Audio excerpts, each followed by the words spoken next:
Combate, a trincheira do contribuinte. Menos impostos, mais empregos.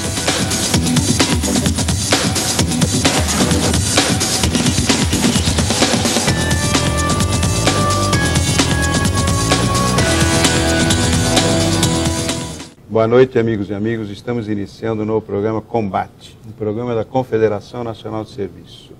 Menos impostos e mais empregos.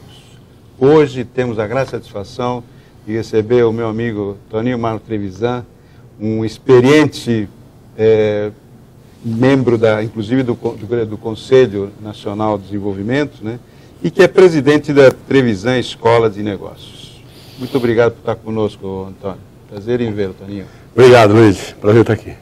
Trevisan, hoje nós pretendemos aqui falar sobre uma série de coisas, essa parte tributária, onde você é o ícone brasileiro nessa área de auditoria, e algumas coisas também sobre escola, que é onde você hoje tem a sua maior atividade. Mas antes disso eu gostaria de tocar um ponto que é do interesse geral e está sendo muito discutido hoje aqui no Brasil, que é exatamente o Campeonato do Mundo. O Brasil, para se preparar para essa Copa do Mundo, precisa de uma série de coisas, precisa de estádio, precisa de transporte, aeroportos e tal, mas precisa também de pessoas que gerenciem o esporte. E você está fazendo alguma coisa espetacular sobre isso e eu queria que você nos falasse. Era um segredo de Estado, mas já que você descobriu, né, Roberto? Não, é um prazer, até porque essa questão da Copa do Mundo, das Olimpíadas, quer dizer, vai deixar o Brasil aí por mais de uma década sob os olhos do mundo. Então, ainda que se discute os problemas de aeroportos, como você falou, de logística, se os estádios estarão ou não estarão prontos, não é? Se as arenas estarão ou não estarão, nós, lá na Trevisan Escola de Negócios, já há cerca de 10 anos, né, mantemos um MBA de 480 horas para formar gestores na área do esporte, que nós entendemos que a felicidade das pessoas é uma busca constante. E o esporte é saúde e é entretenimento. E está na alma e no coração dos brasileiros. Mas ele é, sobretudo, uma enorme indústria, poderosíssima, a indústria do esporte. E serviços, né? Serviços, você tem toda a razão. Porque a gente fala muito em indústria, mas tem que falar sobre serviços. Aliás, falou bem, é que o termo indústria é um termo geral, né? Mas a prestação de serviços nesse segmento cada vez mais é mais sofisticado, mais complexo, e o que nós nos dedicamos nesses 10 anos é formar gestores.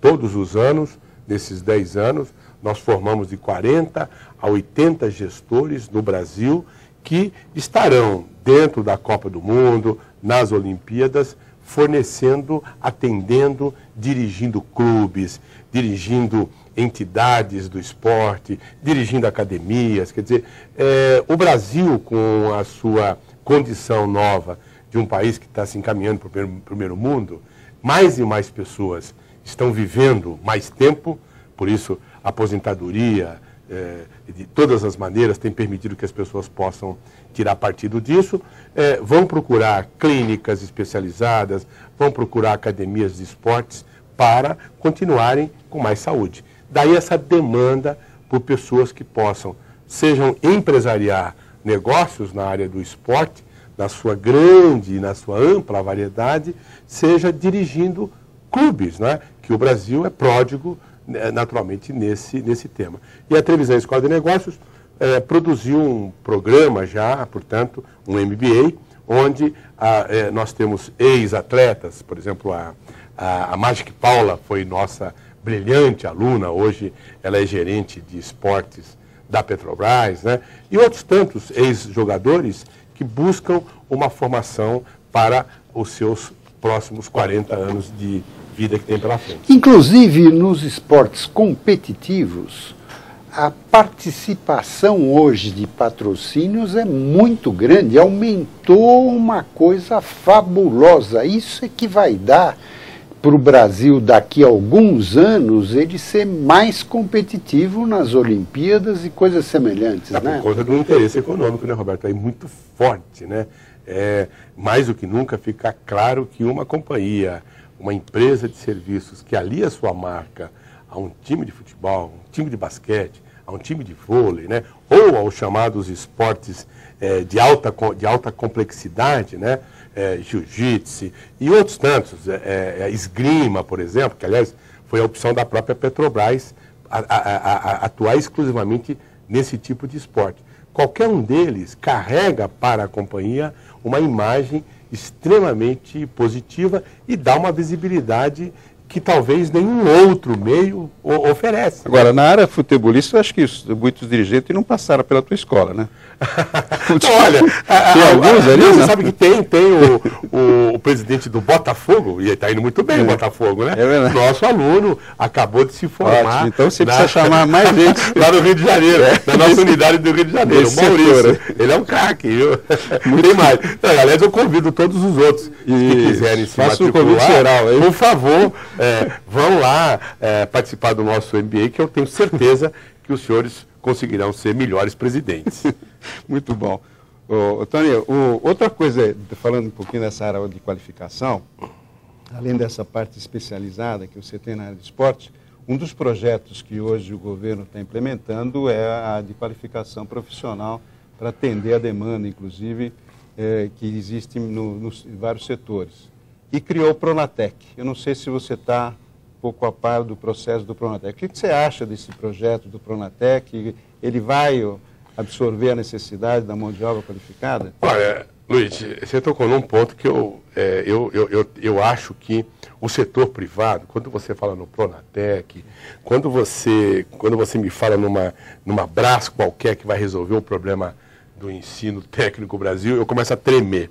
Eu acho que é muito mais eficaz se você adotasse critérios objetivos de utilizar esse amplo espaço que já existe, que o setor privado já oferece, espaço nas universidades que já existem. É muito melhor fazer um ProUni para a formação técnica do que uma nova atividade capitaneada pelo Estado. Porque eu acho que gerir coisas dessa natureza requerem tantas especialidades que você acaba criando gigantes de difícil operação. Veja o modelo do ProUni. Foi fantástico. Você, 700 mil jovens hoje, eles estudam nas melhores escolas, universidades brasileiras, e eles vêm de todos os setores da periferia, onde eles nunca teriam essa chance. E hoje eles têm, através de um modelo onde a universidade privada interessada nisso fica liberada do pagamento dos impostos e, em contrapartida, oferece... A indústria ou a empresa oferece esse treinamento. É muito mais fácil isso do que a universidade privada. A escola privada oferece, então, e ele é formado nas melhores escolas do Brasil sem ter que desembolsar nenhum tostão. E com isso você não precisou criar uma universidade Brás para dar conta disso. Vocês nas suas escolas têm pessoal do ProUni? Temos, claro, e são ótimos, hein? E quero dizer que talvez tenha sido uma das mais formidáveis criações que a gente teve nos tempos recentes no Brasil, Roberto. Porque nós temos um caso de uma jovem, inclusive, que acabou de chegar da Europa, que foi uma das primeiras classificadas num programa da Comunidade Europeia e que é, por exemplo, aluna do nosso curso de Relações Internacionais e é ProUni. Por causa do seguinte, esses jovens que são classificados no ProUni, eles são uma elite que estaria fora, uma elite da periferia, que jamais teria essa chance. Se não tivesse oportunidade. E são talentosíssimos. E, portanto, você carrega para a universidade privada pessoas que nunca teriam essa chance, que incorporam-se dentro dessas escolas e depois levam os seus conhecimentos para as suas comunidades. Quer dizer, eu acho completando só essa parte, já que você falou, um dos problemas que nós temos hoje na empregabilidade é a falta de qualificação de mão de obra. A segunda é o ônus que nós temos sobre a folha de pagamento. E você já conhece o nosso projeto de algum tempo, a Confederação apresentou uma proposta para o governo de desonerar a folha de pagamento com a substituição dos 20% do INSS sobre folha por uma contribuição sobre movimentação financeira. E é um projeto que hoje está na ordem do dia, claro. Inclusive um dispositivo que é uma promessa da presidente Dilma sobre esse assunto. Como é que você vê, primeiro, com relação a essa substituição dessa base tributária? Já que você mesmo comentou agora que a nossa expectativa de vida aumenta, então nós vamos ter mais aposentados e menos gente trabalhando para sustentar os aposentados se for o imposto sobre folha de pagamento. Como é que você vê a nossa proposta? Eu acho que, filosoficamente, eu gosto muito por conta de que todos têm direito à vida, né? Já disse o Dom Demétrios, numa célebre reunião lá no Conselho de Desenvolvimento Econômico e Social, quando defendeu essa posição de que se todos têm direito à vida, não importa se participaram ou não participaram do sistema, é preciso que ele seja universal. É preciso que aquelas pessoas ou aquelas empresas que, mesmo não tendo um funcionário, tenham que contribuir para que essas pessoas que vão... O Estado não vai deixar essas pessoas na sarjeta. Então, quem é que vai pagar? Só aquelas que tinham empregados alocados? Por quê? É uma punição. Empregar, quem emprega é punido. Estou até usando o tom que usou o Dom Demétrio, né? Quem emprega é punido. E quem não tem empregado não tem esforço nenhum a fazer para com a sociedade, apesar de se beneficiar dela. Seja uma empresa de hardware, uma empresa de software, uma siderurgia. Quer dizer, não importa, todas temos que contribuir para que esse cidadão seja suportado pela sociedade, né? Então, a ideia me parece muito interessante. O governo, inclusive, na palestra que hoje... Na divulgação que o governo tem feito ao longo desse período sobre o projeto de exoneração da folha, fala em perspectivas do porquê de fazer essa desoneração. E a proposta do governo diz o seguinte, que a proposta de desoneração tem que absorver os seguintes aspectos. Primeiro, preservar a previdência social, quer dizer, a arrecadação seja feita, seja mantida a atual ou melhorada até. Aumentar a competitividade nacional e incentivar a formalização do trabalho. Quer dizer, a nossa proposta de desoneração, ela atinge exatamente isso. Que é de tirar os 20%. De tirar os 20%. E o empregador vai olhar e vai dizer, poxa, formidável. Se a rigor eu vou... Agora, eu não sei o quanto você emprega mais por conta de não ter mais os 20%, mas certamente... Pelo estudo da Getúlio Vargas, nós teríamos um aumento de 1,2% de aumento de emprego se a gente fizesse essa mudança. E o PIB também aumentaria em torno de 1,25%. Isso é o estudo do reflexo dessa alternativa. E como você, Dom Demétrio, falou sobre a universalidade, nossa proposta exatamente diz isto. Que, aliás, a Constituição brasileira diz isso. O artigo 195 da Constituição diz o seguinte, a Seguridade Social tem que ser financiada por toda a sociedade, direta ou indiretamente. Então, nós estamos baseados num preceito constitucional para essa proposta ter validade dentro do âmbito do Executivo hoje, né? E a tua proposta, ela propõe criar um tributo que vai incidir sobre qualquer movimentação financeira. Qualquer movimentação financeira, qualquer indústria, qualquer serviço, empresa e serviço de comércio ou da agricultura ou de pessoa física ou jurídica que tem uma conta bancária vai contribuir sobre esse valor. Em contrapartida, zero o INSS patronal sobre folha de pagamento. Nós não estamos extinguindo a contribuição do empregado. A contribuição do empregado ela é proporcional à sua aposentadoria. Quer dizer, a pessoa que tem mais salário vai receber o máximo até os R$3.000, que hoje representa os 10 salários mínimos, 20 salários mínimos. Então, isso é mantido, né? Agora, o resto seria eliminado. Nós estaríamos com uma contribuição percentual que a gente calculou, aliás, nós calculamos, não, a Getúlio calculou, precisaria de uma alíquota de 0,82%. Agora, tem alguns setores que acham que isso aqui é um imposto que não oferece uma condição vamos dizer assim, de aumento de produtividade, é cumulativo, Como é que você vê? É um imposto efetivamente ruim para a sociedade, isso?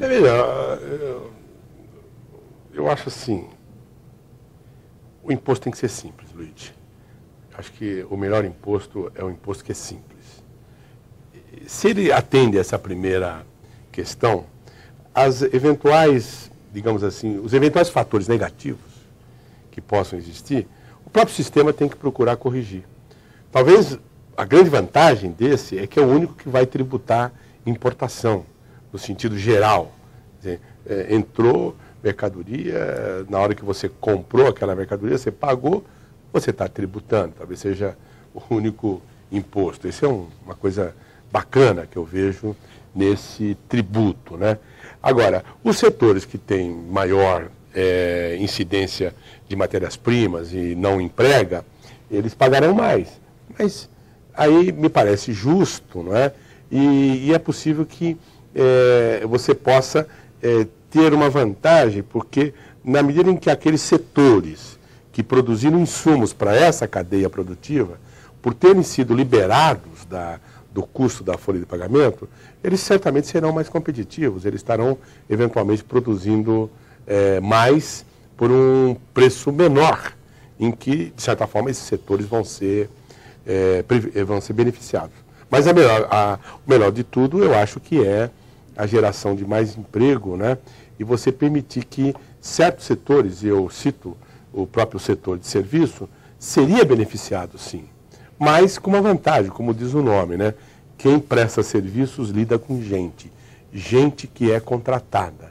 Porque enquanto não tiverem robôs, são as pessoas que vão fazer isso. E esse é um setor que contrata e contrata muito fortemente, né? Hoje 70% da mão de obra no país é feita pelo setor de serviços. Agora, esse é um tema, talvez, quanto você falou? 70%. 70%. E o PIB, o setor do Brasil, 67% do PIB é representado pelo setor de serviços.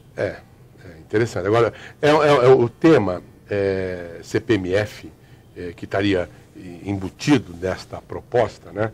Ele é que nem ficou a privatização, né? Se você fala em privatização, você parece estar falando um palavrão, né?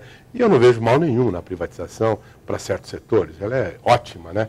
Assim como eu acho que um imposto que possa ser simples e que as pessoas possam saber exatamente quanto pagaram, né?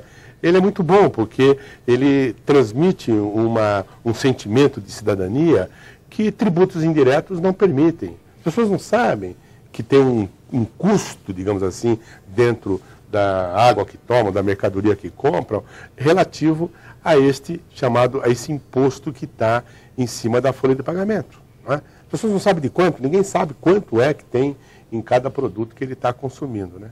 Esse daqui ele saberia exatamente na hora de comprar. Na hora que comprar, ele sabe aquele sapato, se custou 100, ele sabe que vai pagar 0,82 a mais, porque na hora que ele for pagar, o banco vai retirar o 0,82 dele.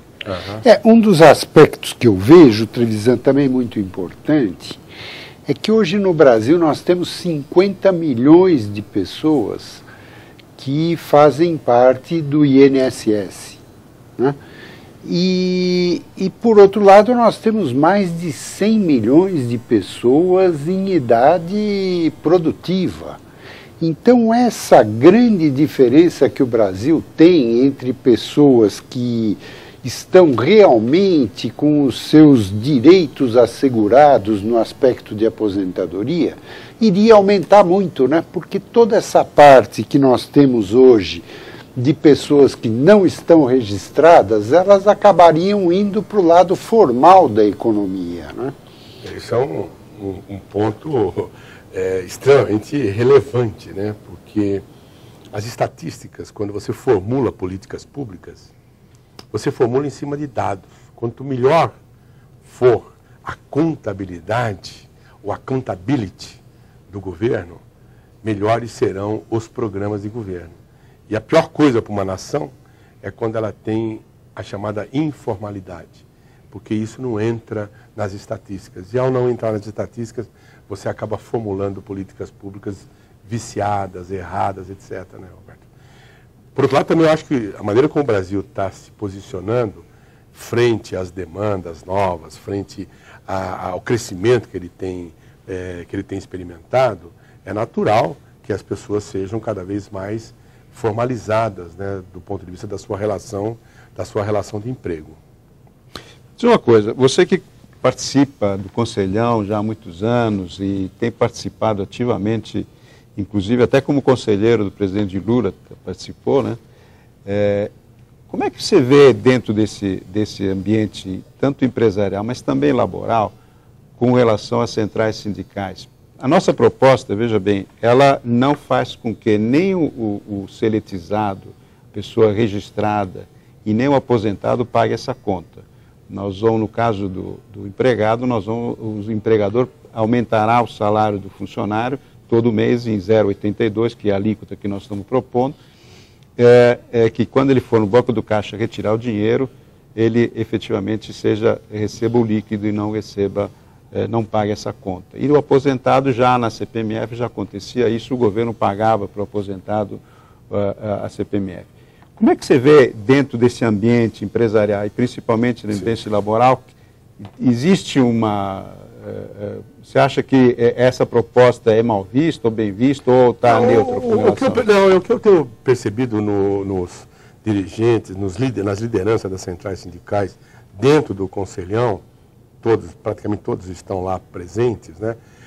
Uma preocupação apenas com o fato de a Previdência não ficar desassistida, não ficar insegura em relação aos recursos que ela hoje tem. Essa é uma questão objetiva que tem sido levantada. Mas de repente nós vamos perder a arrecadação, como é que fica? E aí você vai começar a apresentar déficits na Previdência Social. Acho que garantido esses pontos de que o 0,82 vai direto para a Previdência? Vai direto para a Previdência, que esse é um ponto importantíssimo, hein? Que ele não se perca em algum departamento do governo, sabe como é a burocracia, né? Eu acho que eu não tenho percebido das centrais sindicais, muito pelo contrário, né? Desinteresse pela proposta, uma vez que ela estimula o emprego, né? Ainda que tem alguns que achem que isso não está comprovado, né? Não necessariamente. De fato, não necessariamente. Ninguém vai empregar porque não precisa. Você só emprega quando você precisa. Mas é fato que o custo que incide sobre a folha de pagamento, quando você contrata ou pretende contratar, é um inibidor do processo. Tem outra proposta que foi apresentada, que está sendo apresentada, pelo menos oficialmente apresentou. A Fiesp apresentou uma proposta oficial para o governo, que seria retirar os 20% sobre a indústria e transferir para os outros setores esse ônus, né? A gente tem uma crítica, eu pelo menos fiz até uma crítica através de jornais, com relação a isso. Eu entendo que essa proposta não é uma proposta muito moralmente conceituada. Por que tirar de um setor e carregar os outros setores? Você vê, isso é possível, usando o faturamento para que isso seja feito. E nem o CPMF, no caso, seria sobre aumentar o PIS e o COFINS para arrecadar a mesma valor. Eu estranharia se fosse o inverso, né? Eu estranharia que a Fiesp estivesse apresentando uma proposta para beneficiar os serviços, né? Portanto, acho que, no caso, faz parte do jogo. Objetivamente, fizeram uma proposta descaradamente protegendo a indústria, né? A questão é discutir se o papel da Federação da Indústria é esse, né? Do ponto de vista de proteção da indústria, eu daria 10 para a proposta. Agora, do ponto de vista de você olhar macroeconomicamente, eu acho que ela merece reparos.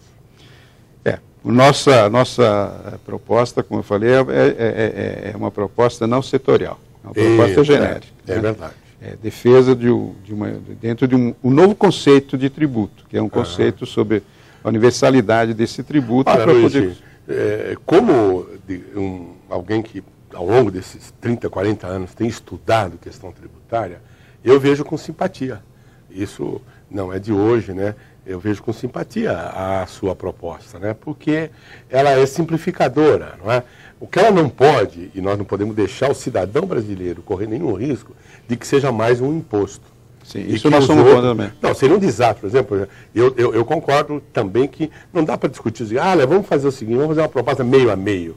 Isso não existe, porque aí você vai ter mais um tributo. Olha, vamos rachar, metade fica sobre a folha e a outra metade vai sobre o faturamento. Isso é um desastre. Essa história a gente já conhece. Eu, como tributarista e como consultor, não defenderia uma proposta dessa natureza. Ou ela é pura, no sentido de que, olha, não se tem mais tributo sobre a folha de pagamento, 100% desonerada, e tem esse tributo que vai dar conta do valor. Ele pode ser auditado. Nós aqui temos um parecer de auditoria que anualmente demonstra claramente que os valores arrecadados foram para a Previdência, né? E uma auditoria muito precisa sobre as bases sobre a qual se foi calculado o 0,82, para se dar garantia para as centrais sindicais de que, de fato, vai arrecadar isso que está sendo proposto, né? Eu acho que, como qualquer coisa, né? Quando você quer mudar um sistema, quando você quiser mudar um tributo, você tem que eliminar as arestas, né? E quem é que é contra? Então, bom, é contra aquelas empresas que têm uma cadeia produtiva mais longa. São contra aqueles que empregam menos e geram mais receita em cima de matérias-primas, né?